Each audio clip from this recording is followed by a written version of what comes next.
একটু বসে পড়বেন, দয়া করে বসুন। পেছনে অনেক ভক্ত দাঁড়িয়ে আছে, দেখার সুযোগ করে দেন।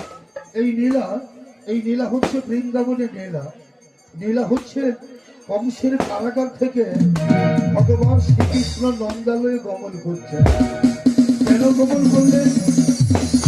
হরিদাসরে এসছেন, একটু কৃষ্ণ কথা শুনুন।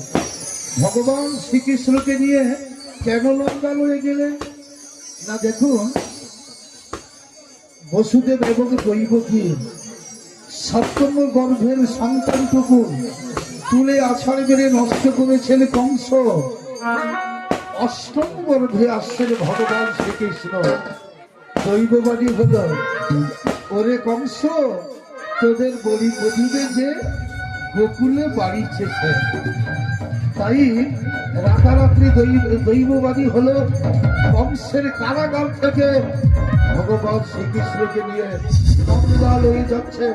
তাই বসুদেবের কি কষ্ট, কি যন্ত্রণা।